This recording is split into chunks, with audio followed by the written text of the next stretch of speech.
Hello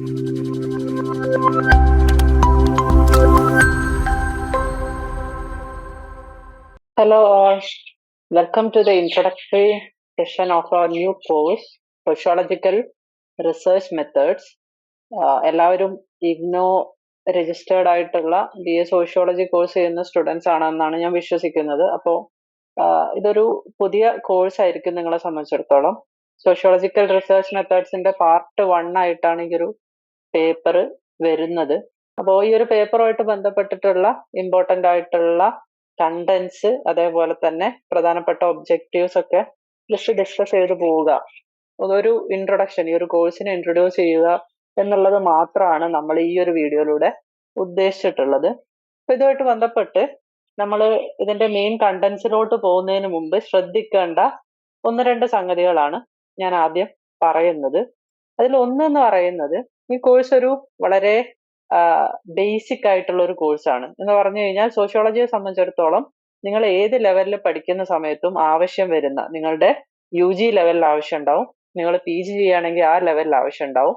അതേപോലെ തന്നെ നിങ്ങൾ മുന്നോട്ട് PhD അല്ലെങ്കിൽ MPhil ഒക്കെ പോലെയുള്ള സംഗതികൾ ചെയ്യുകയാണെങ്കിൽ അവിടെയൊക്കെ ആവശ്യം ഉണ്ടാവുന്ന ഒരു കോഴ്സാണ് ഇത്. ഇതേപോലെ തന്നെ അതിന്റെ മറ്റൊരു ഇമ്പോർട്ടൻസ് എന്ന് പറയുന്നത് കോമ്പറ്റേറ്റീവ് എക്സാംസ്, നെറ്റ്, സെറ്റ്, അതേപോലെ തന്നെ ഇനി PSC ഒക്കെ പോലെയുള്ള കോമ്പറ്റേറ്റീവ് എക്സാംസ് നിങ്ങൾ എഴുതുന്ന സമയത്ത്, പ്രത്യേകിച്ച് സോഷ്യോളജിയുമായിട്ട് ബന്ധപ്പെട്ടിട്ടുള്ള കോമ്പറ്റേറ്റീവ് എക്സാംസ് എഴുതുന്ന സമയത്ത് അതിലെ വലിയൊരു മേജർ പാർട്ട് എപ്പോഴും വരാൻ സാധ്യതയുള്ള ക്വസ്റ്റ്യൻസ് എപ്പോഴും വരാൻ സാധ്യതയുള്ള ഒരു കോഴ്സാണ് സോഷ്യോളജിക്കൽ റിസർച്ച് മെത്തേഡ്സ് എന്ന് പറയുന്ന ഈ ഒരു കോഴ്സ്. അപ്പോൾ അത്ര ഇമ്പോർട്ടൻ്റ് ആയിട്ടുള്ള ഒരു കോഴ്സാണ്. ഇതിന്റെ ഒരു പിന്നെ നിങ്ങൾ മുന്നോട്ട് പോകുന്ന സമയത്ത് ശ്രദ്ധിക്കേണ്ട 1-2 കാര്യങ്ങൾ. അതിൽ ഒന്ന് എന്ന് പറയുന്നത് കൺസെപ്റ്റുകൾ, ടേംസ്, നിങ്ങൾ പുതുതായിട്ട് കേൾക്കുന്ന ടേംസ്, കൺസെപ്റ്റ്സ്, ഇതെല്ലാം വളരെ ക്ലിയർ ആയിട്ട് അണ്ടർസ്റ്റാൻഡ് ചെയ്തിട്ട് മുന്നോട്ട് പോവുക എന്നുള്ളതാണ്. അതിനുള്ള 1-2 അഡ്വാൻറ്റേജ് എന്താണെന്ന് വെച്ച് കഴിഞ്ഞാൽ, ഒന്ന്, നിങ്ങൾ ടേംസ് മനസ്സിലാക്കുന്ന സമയത്ത് എപ്പോഴും ഈ ടേംസ് ആദ്യം ഇൻട്രൊഡ്യൂസ് ചെയ്ത് കഴിഞ്ഞാൽ പിന്നീട് മുന്നോട്ട് വരുന്ന ചാപ്റ്റേഴ്സിൽ ആ ടേംസ് പിന്നെ ഡിസ്കസ് ചെയ്യില്ല. ആ ടേംസുമായിട്ട് ബന്ധപ്പെട്ടിട്ടുള്ള തിയറിയും സംഗതികളൊക്കെയാണ് ഡിസ്കസ് ചെയ്യുക. അപ്പൊ സ്വാഭാവികമായിട്ട് ഈ ടേംസോ കൺസെപ്റ്റ്സോ നിങ്ങൾക്ക് ക്ലിയർ അല്ല എങ്കിൽ മുന്നോട്ടുള്ള ഡിസ്കഷൻസ് നിങ്ങൾക്ക് മനസ്സിലാക്കാനുള്ള ബുദ്ധിമുട്ടുകൾ ഉണ്ടാവും. അപ്പൊ ഓരോ പുതിയ ടേമും നിങ്ങൾ കേൾക്കുന്ന സമയത്ത് ഒന്നുകിൽ അതിന്റെ ഞാൻ പറയുന്ന മീനിങ്, ഡെഫിനിഷൻസ്, സംഗതികൾ മനസ്സിലാക്കിയെടുക്കുക. ഇനി ചില ടേംസ് ഒക്കെ ഞാൻ നിങ്ങൾക്ക് മുമ്പേ പഠിച്ചതാണ് എന്നുള്ള ലെവലിൽ ചിലപ്പോൾ പറഞ്ഞു പോകുന്നുണ്ടാവും. ആ രീതിയിൽ പറഞ്ഞു പോകുന്ന ടേംസ് അറ്റ്ലീസ്റ്റ് നിങ്ങൾ ഇന്റർനെറ്റിൽ വളരെ സിമ്പിൾ ആയിട്ടുള്ള ഡെഫിനിഷൻസ്, സംഗതികളൊക്കെ അവൈലബിൾ ആണ്. നിങ്ങൾ ഇനി ChatGPT ഒക്കെ പോലെയുള്ള സംഗതികൾ യൂസ് ചെയ്യുന്ന ആളുകളാണെങ്കിൽ അതിനോട് ചോദിച്ചു കഴിഞ്ഞാൽ വളരെ സിമ്പിൾ ആയിട്ടുള്ള ഡെഫിനിഷൻസ് അല്ലെങ്കിൽ എക്സ്പ്ലനേഷൻസ് പറഞ്ഞു തരാൻ വേണ്ടിയിട്ട് പറ്റും. അപ്പൊ ആ രീതിയിൽ ഓരോ ടേംസും കൺസെപ്റ്റ്സും നിങ്ങൾക്ക് അറിയാത്തത് മനസ്സിലാക്കി മുന്നോട്ട് പോകാൻ വേണ്ടിയിട്ട് ശ്രമിക്കുക. ഇതാണ് ആദ്യമായിട്ട് പറയാനുള്ളത്. രണ്ടാമതായിട്ട്, നിങ്ങൾക്ക് ഈ ഒരു പേപ്പറുമായിട്ട് ബന്ധപ്പെട്ടിട്ടുള്ള കാര്യങ്ങൾ ഈസി ആക്കുന്ന ഒരു സംഗതി എന്ന് പറയുന്നത്, പൊതുവെ ഇഗ്നോന്റെ ഒരു ക്വസ്റ്റ്യൻ പാറ്റേൺ എന്ന് പറയുന്നത് ബ്രോഡ്ലി ഒരു ടോപ്പിക്കിനെ കുറിച്ച് ക്വസ്റ്റ്യൻ ചോദിക്കുക എന്നുള്ളതാണ്. വളരെ സ്പെസിഫിക് ആയിട്ടുള്ള ക്വസ്റ്റ്യൻസ് വളരെ കുറവാണ്. ഒരു വലിയൊരു ടോപ്പിക്കിന്റെ അകത്ത് നിന്നിട്ടാണ് ക്വസ്റ്റ്യൻസ് പൊതുവെ ഇഗ്നോ ചോദിച്ചു കണ്ടിട്ടുള്ളത്. അപ്പൊ അത്തരം ക്വസ്റ്റ്യൻസ് ടാക്കിൾ ചെയ്യാൻ ഏറ്റവും എളുപ്പമുള്ള മാർഗം എന്ന് പറയുന്നത്, നിങ്ങളെ സംബന്ധിച്ചിടത്തോളം ഓരോ ടോപ്പിക്കും അതിന്റെ കീഴിലായിട്ട്, അതിന്റെ അണ്ടറിലായിട്ട് നിങ്ങൾക്ക് അറ്റ്ലീസ്റ്റ് നിങ്ങൾക്ക് മനസ്സിലാവുന്ന രീതിയിൽ 5 പോയിന്റുകൾ, നിങ്ങൾക്ക് മനസ്സിലായിട്ടുള്ള ഏറ്റവും പ്രധാനപ്പെട്ട 5 പോയിന്റുകൾ നിങ്ങളുടേതായിട്ടുള്ള വേർഡ്സിൽ എഴുതി നോട്ടായിട്ട് സൂക്ഷിക്കുക എന്നുള്ളതാണ്.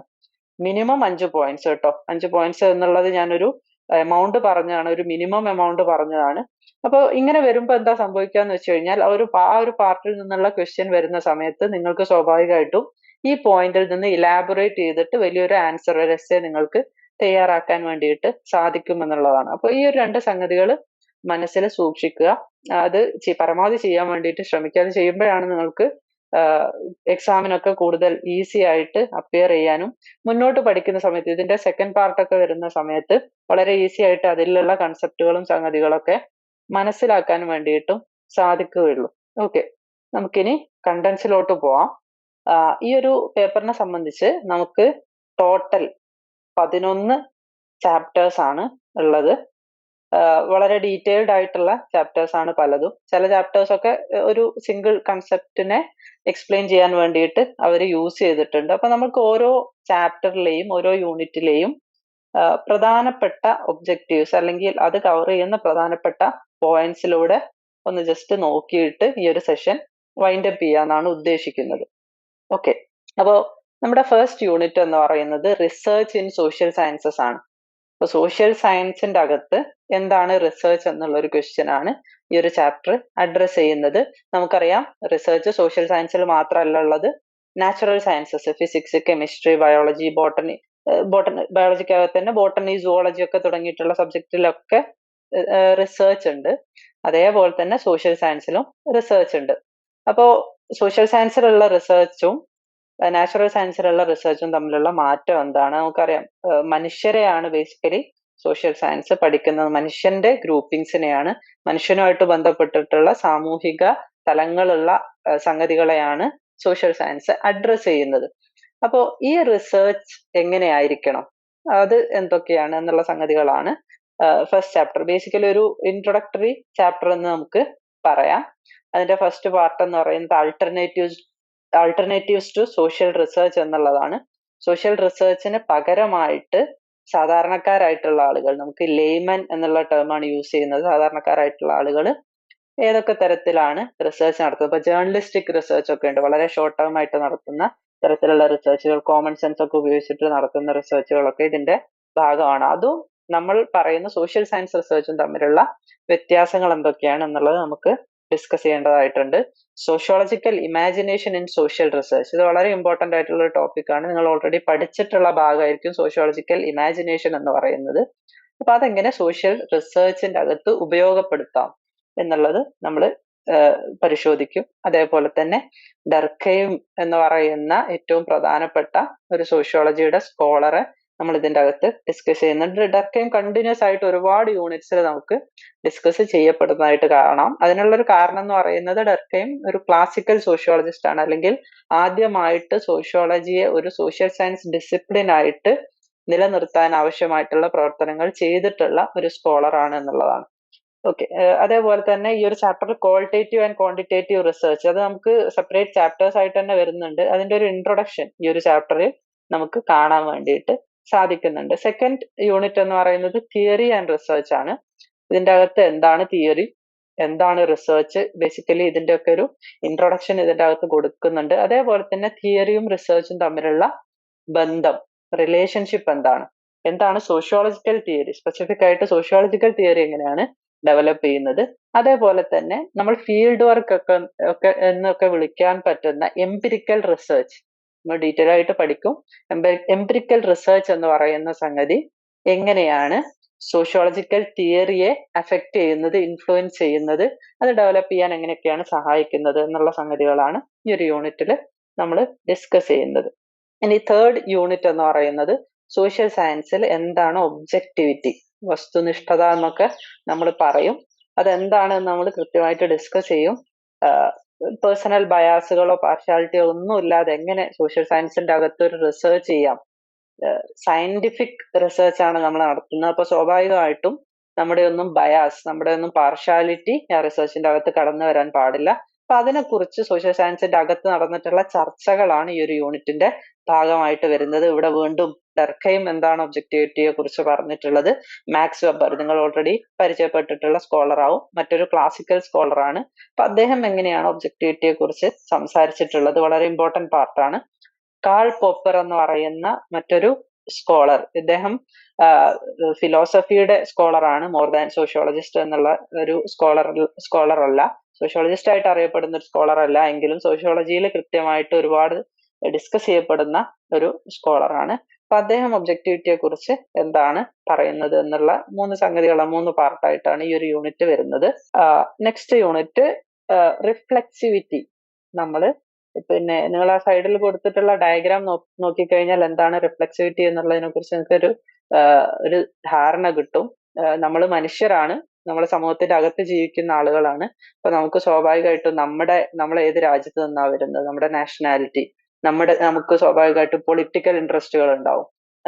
നമ്മുടെ ഒരു ഏജ്, ഇപ്പൊ നിങ്ങൾ ജെൻജി എന്നൊക്കെ പറയാറുണ്ട്, ജെൻജി ആണോ, നിങ്ങൾ കുറച്ചും കൂടി മില്ലേനിയൽസ് ആണോ, ഇതിനൊക്കെ ഡിപ്പെൻഡ് ചെയ്തിട്ട് നമ്മളെ സംബന്ധിച്ചിടത്തോളം നമ്മുടെ ചിന്തകൾ, നമ്മുടെ തിയറീസ്, നമ്മൾ യൂസ് ചെയ്യുന്ന തിയറിസ്റ്റുകൾ, ഇതിലൊക്കെ മാറ്റങ്ങൾ വരും. അതേപോലെ തന്നെ നമ്മുടെ റിസർച്ച് അഫിലിയേഷൻ, ഏത് യൂണിവേഴ്സിറ്റിയിൽ നിന്നാണ് നമ്മൾ പഠിക്കുന്നത് എന്നുള്ളത് പോലും നമ്മുടെ റിസർച്ചിനെ അഫക്ട് ചെയ്യുന്ന സംഗതികളാണ്. അപ്പോൾ ഇതിനൊക്കെ വെച്ചുകൊണ്ട് നമ്മളെ തന്നെ മനസ്സിലാക്കിക്കൊണ്ട് എങ്ങനെ റിസർച്ച് ചെയ്യാം എന്നുള്ളതാണ് റിഫ്ലെക്സിവിറ്റി എന്ന് പറയുന്ന ഒരു യൂണിറ്റിൽ ഡിസ്കസ് ചെയ്യപ്പെടുന്നത്. അപ്പോൾ അതിൽ ഗൗൾഡ്നർ എന്ന് പറയുന്ന ഒരു സ്കോളർ, അതേപോലെ ഗാർഫിങ്കൽ, ഹെറോൾഡ് ഗാർഫിങ്കൽ, അദ്ദേഹം വളരെ ഇമ്പോർട്ടന്റ് ആയിട്ടുള്ള ഒരു സ്കോളറാണ്. എത്നോ മെത്തഡോളജി നമുക്ക് വീണ്ടും ഒരു യൂണിറ്റ് ആയിട്ട് തന്നെ പഠിക്കാനുണ്ട്. അപ്പോൾ അദ്ദേഹം റിഫ്ലെക്സിവിറ്റിയെ കുറിച്ച് എന്താണ് പറയുന്നത്? തിയറി ബോഡിയോ, റിഫ്ലെക്സീവ് സോഷ്യോളജി, ഇത് വളരെ ഇമ്പോർട്ടന്റ് ആയിട്ടുള്ള ഒരു പാർട്ടാണ്. ബോഡിയോ, ഹാബിറ്റസ് ഒക്കെ പോലെയുള്ള നിങ്ങൾ മുൻപേ പഠിച്ചിട്ടുള്ള കൺസെപ്റ്റുകൾ ഡിസ്കസ് ചെയ്ത ആളാണ്. അപ്പോൾ ഇങ്ങനെ 3 സ്കോളേഴ്സിനെ വെച്ചുകൊണ്ടാണ് ഇവര് റിഫ്ലെക്സിവിറ്റി എന്ന് പറയുന്ന കൺസെപ്റ്റിനെ ഡിസ്കസ് ചെയ്യാനായിട്ട് പോകുന്നത്. ഇനി ഫിഫ്ത്ത് യൂണിറ്റ് എന്ന് പറയുന്നത് ഹിസ്റ്റോറിക്കൽ മെത്തേഡ്.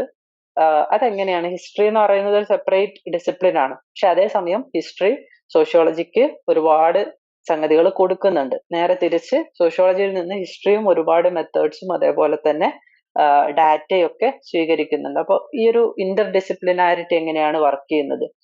സോഷ്യോളജിയിലും അതേപോലെ തന്നെ സോഷ്യൽ ആന്ത്രപ്പോളജി എന്ന് പറയുന്നത് ഏതാണ്ട് സോഷ്യോളജിയെ പോലെ തന്നെ ഇന്ത്യക്ക് അകത്തൊക്കെ ഡെവലപ്പ് ചെയ്ത് വന്നിട്ടുള്ള ഡിസിപ്ലിൻ ആണ്. അപ്പോൾ ഈ 2 ഡിസിപ്ലിന്റെ അകത്തു നിന്നും എങ്ങനെയാണ് ഹിസ്റ്റോറിക്കൽ മെത്തേഡ് യൂസ് ചെയ്തിട്ടുള്ളത്? ഇൻഡക്റ്റീവ് അതേപോലെ തന്നെ ഡിഡക്റ്റീവ് മെത്തേഡ്സ്.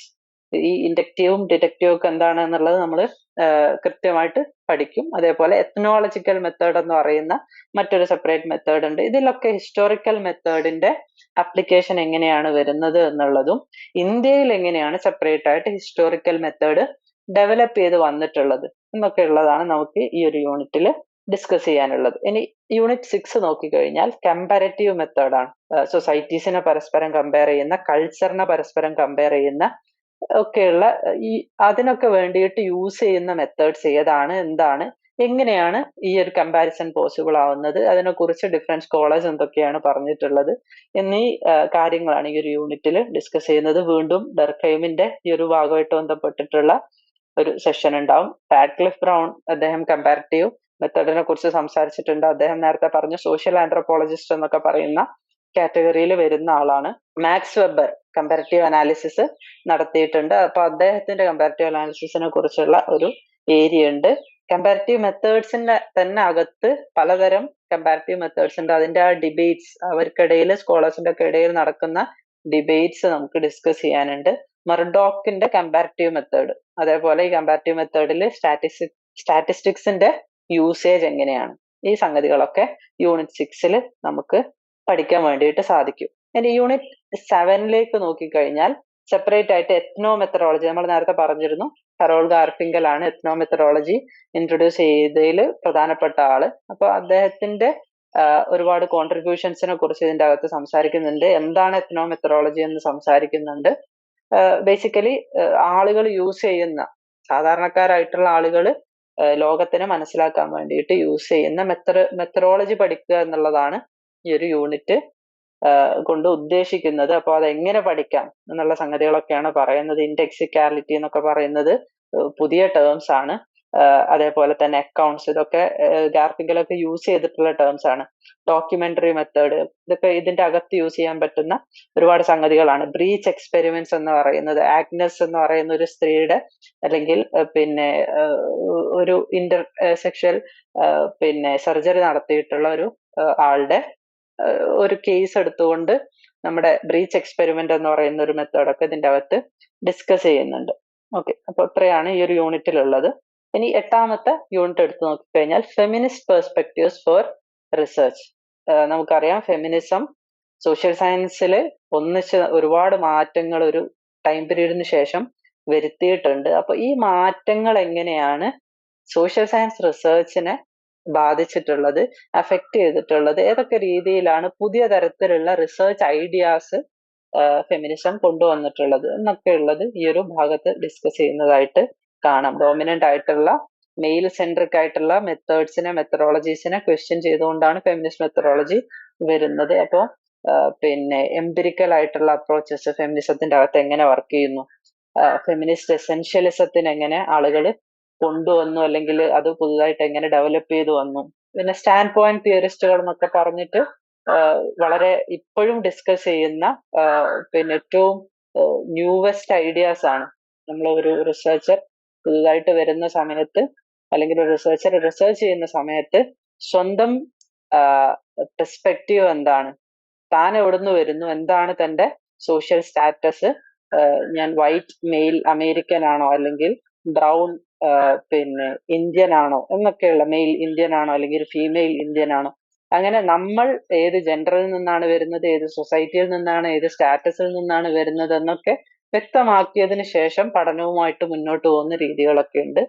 അതേപോലെ തന്നെ പോസ്റ്റ് മോഡേണിസ്റ്റുകൾ, ഡെറിഡ, ഫൂക്കോ ഒക്കെ പോലെയുള്ള പോസ്റ്റ് മോഡേൺ തിയറിസ്റ്റുകൾ എങ്ങനെ ഈ ഫെമിനിസ്റ്റ് പെർസ്പെക്റ്റീവിനൊക്കെ അഫക്റ്റ് ചെയ്തു എന്നുള്ളതൊക്കെ ഒരു ചാപ്റ്ററിൽ നമുക്ക് ഡിസ്കസ് ചെയ്യുന്നതായിട്ട് കാണാം. അതുകൊണ്ട് നമ്മൾ നേരത്തെ പറഞ്ഞു ക്വാണ്ടിറ്റേറ്റീവും ക്വാളിറ്റേറ്റീവ് റിസർച്ച് മെത്തേഡ്സും ഇവ രണ്ടും ഡീറ്റെയിൽഡ് ആയിട്ട് ഡിസ്കസ് ചെയ്യുമെന്ന് പറഞ്ഞിരുന്നു. Unit 9 quantitative method of enquiry എന്താണ് എന്നുള്ളതാണ് ഡിസ്കസ് ചെയ്യുന്നത്. അതിന്റെ ഡിഫറെന്റ് സ്റ്റേജസ് ഡിസ്കസ് ചെയ്യുന്നുണ്ട്. ക്വാണ്ടിറ്റേറ്റീവ് മെത്തേഡ് സ്പെസിഫിക്കലി സ്റ്റാറ്റിസ്റ്റിക്സും ഒക്കെ ആയിട്ട് വളരെയധികം ബന്ധപ്പെട്ട് കിടക്കുന്നതാണ്. അപ്പൊ അതിൻ്റെ അകത്ത് ഉണ്ടാവുന്ന മെഷർമെന്റ് എറേഴ്സ്, ക്വാണ്ടിറ്റേറ്റീവ് റിസർച്ചുമായിട്ട് ബന്ധപ്പെട്ടിട്ടുള്ള അപ്രോച്ചസ്, എങ്ങനെയാണ് ക്വാണ്ടിറ്റേറ്റീവ് റിസർച്ചിൽ ഡാറ്റ കളക്ട് ചെയ്യപ്പെടുന്നത്, എക്സ്പെരിമെന്റൽ റിസർച്ചും ക്വാണ്ടിറ്റേറ്റീവ് റിസർച്ചും തമ്മിലുള്ള ബന്ധം, ഇങ്ങനെയുള്ള സംഗതികളാണ് ഈ ഒരു യൂണിറ്റിൽ ഡിസ്കസ് ചെയ്യപ്പെടുന്നതായിട്ട് നമുക്ക് കാണാൻ വേണ്ടിയിട്ട് പറ്റുന്നത്. ഇനി യൂണിറ്റ് 10 എന്ന് പറയുന്നത് ക്വാളിറ്റേറ്റീവ് മെത്തേഡാണ്. ഇപ്പോൾ ക്വാളിറ്റേറ്റീവ് റിസർച്ചിന്റെ എന്തൊക്കെ ഗോളാണുള്ളത്? ക്വാളിറ്റേറ്റീവ് റിസർച്ച് കുറച്ചും കൂടി ഡീപ്പായിട്ടുള്ള ഒരുപാട് ചിന്തകരിൽ നിന്ന്, ഒരുപാട് ട്രഡീഷനിൽ നിന്നാണ് ഡെവലപ്പ് ചെയ്ത് വന്നിട്ടുള്ളത്, ഒരുപാട് സ്കൂൾ ഓഫ് തോട്ടിൽ നിന്നാണ് ഡെവലപ്പ് ചെയ്ത് വന്നിട്ടുള്ളത്. അപ്പൊ ആ സംഗതികൾ നമുക്ക് ഡിസ്കസ് ചെയ്യേണ്ടതായിട്ടുണ്ട്. അതേപോലെ തന്നെ ക്വാളിറ്റേറ്റീവ് റിസർച്ച് ഡെവലപ്പ് ചെയ്ത് വന്നിട്ടുള്ള മൂവ്മെന്റ്സ്, ഹിസ്റ്റോറിക്കൽ മൂവ്മെന്റ്സ്, ഡാറ്റയ്ക്ക് വേണ്ടിയിട്ട് നമ്മൾ യൂസ് ചെയ്യുന്ന സോഴ്സസ്, മെത്തേഡ്സ്, സ്ട്രാറ്റജീസ്, അപ്രോച്ചസ്, ഇതൊക്കെ നമുക്ക് ഇതിൻ്റെ അകത്ത് മനസ്സിലാക്കാൻ വേണ്ടിയിട്ട് പറ്റും. ഡാറ്റ ജനറേറ്റ് ചെയ്യാൻ വേണ്ടിയിട്ട് നമ്മൾ യൂസ് ചെയ്യുന്ന മെത്തേഡ്സ് എന്തൊക്കെയാണ് എന്നുള്ളതും ഈ ഒരു യൂണിറ്റിൽ ഡിസ്കസ് ചെയ്യുന്നുണ്ട്. ഇനി 11th അല്ലെങ്കിൽ അവസാനമായിട്ടുള്ള നമ്മുടെ യൂണിറ്റ് എന്ന് പറയുന്നത് സോഷ്യൽ റിസർച്ചിൽ ICT അല്ലെങ്കിൽ കമ്പ്യൂട്ടർ ടെക്നോളജി എങ്ങനെ, ഇൻഫർമേഷൻ ആൻഡ് കമ്പ്യൂട്ടർ ടെക്നോളജി ഒക്കെ എങ്ങനെ യൂസ് ചെയ്യുന്നു എന്നുള്ളതാണ് ഈ ഒരു ചാപ്റ്ററിൽ ഡിസ്കസ് ചെയ്യുന്നത്. എപ്പോഴും ആവശ്യമുള്ള നമ്മുടെ പുതിയ ചേഞ്ചസിന്, സോഷ്യൽ റിസർച്ച് മേഖലയിലൊക്കെ വരുന്ന പുതിയ ചേഞ്ചസിനെ ഉള്ളിലേക്ക് എടുക്കാനായിട്ട് നമുക്ക് തന്നെ അറിയാം. മുൻപൊക്കെ ലൈബ്രറിയിലൊക്കെ തന്നെ കണ്ടിന്യൂസ് ആയിട്ട് ഇരുന്നു കൊണ്ടായിരുന്നു ഒരുപാട് ബുക്കുകൾ സെർച്ച് ചെയ്യാൻ എന്ന് പറയുന്ന തന്നെ ഒരുപാട് ടൈം ടേക്കിംഗ് പ്രോസസ് ആയിരുന്നു. ഇന്ന് അതേസമയം അതൊക്കെ വളരെ ഈസി ആയിട്ടുള്ള പ്രോസസ് ആയിട്ട് മാറി. നമുക്ക് ഏത് ബുക്കാണ് ആവശ്യം നമ്മൾ ജസ്റ്റ് ഇന്റർനെറ്റിൽ സെർച്ച് ചെയ്ത് കഴിഞ്ഞാൽ അതിന്റെ ബുക്ക് ആയിട്ട് ലഭിക്കുന്ന ഒരവസ്ഥ വന്നു കഴിഞ്ഞു. അതേപോലെ തന്നെ ഇന്ന് AI പോലെയുള്ള ആർട്ടിഫിഷ്യൽ ഇന്റലിജൻസ് ടൂൾസ് ഒക്കെ ഒരുപാട് അവൈലബിൾ ആണ്. ഇതൊക്കെ ഇങ്ങനെ സോഷ്യൽ റിസർച്ചിന്റെ അകത്ത് നമുക്ക് യൂസ് ചെയ്യാം. ഡാറ്റ കളക്ഷന് വേണ്ടിയിട്ട് യൂസ് ചെയ്യാം. അത് ഡാറ്റ കളക്ഷന് മുമ്പുള്ള സ്റ്റേജസിൽ, ഹൈപ്പോത്തസിസ് ബിൽഡിങ്, അനാലിസിസ് ഒക്കെ പോലെയുള്ള സ്റ്റേജസിൽ എങ്ങനെ യൂസ് ചെയ്യാം തുടങ്ങിയിട്ടുള്ള ഒരുപാട് സംഗതികളാണ് ഈ ഒരു ഭാഗത്ത് നമുക്ക് ഡിസ്കസ് ചെയ്യുന്നതായിട്ട് കാണുന്നത്. അപ്പൊ ഇങ്ങനെ 11 യൂണിറ്റുകളായിട്ടാണ് നമ്മുടെ ഈ ഒരു പേപ്പർ കിടക്കുന്നത്.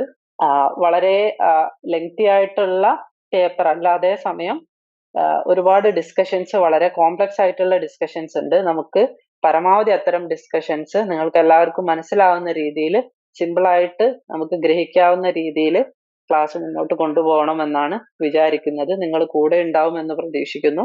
നേരത്തെ പറഞ്ഞതുപോലെ നോട്ട്സ് തയ്യാറാക്കാൻ വേണ്ടിയിട്ട് ശ്രദ്ധിക്കുക. അത് ഞാൻ തരുന്ന നോട്ട്സ് അല്ല, ഞാൻ PowerPoint കൊടുക്കുന്ന നോട്ട്സ് അല്ല, അതിൽ നിന്ന് നിങ്ങൾക്ക് മനസ്സിലായ രീതിയിൽ നിങ്ങളുടെ സ്വന്തമായിട്ടുള്ള വേർഡ്സിൽ നോട്ട്സ് എഴുതി തയ്യാറാക്കാൻ വേണ്ടിയിട്ട് ശ്രദ്ധിക്കുക. അപ്പോൾ മാത്രമേ നമുക്ക് എക്സാമിന് ഉപകാരപ്പെടുള്ളൂ. എന്ന് മാത്രമല്ല, മുന്നോട്ട് നമ്മൾ പഠിക്കുന്ന സമയത്ത് പഠനം ഈസി ആക്കാൻ വേണ്ടിയിട്ട്, നമുക്ക് വളരെ ഈസി ആയിട്ട് ആക്കാവുന്ന സംഗതികൾ മാത്രമേ ഇതിൻ്റെ അകത്തുള്ളൂ. പക്ഷെ അത് മനസ്സിലാവണമെന്നുണ്ടെങ്കിൽ ടേംസ് നമ്മൾ പരിചയപ്പെട്ടേ മതിയാവും. ടേംസുമായിട്ട് നമുക്ക് നല്ലൊരു അണ്ടർസ്റ്റാൻഡിങ് ഉണ്ടായേ മതിയാവുള്ളൂ. അപ്പൊ അത് പ്രത്യേകമായിട്ട് ശ്രദ്ധിക്കുക.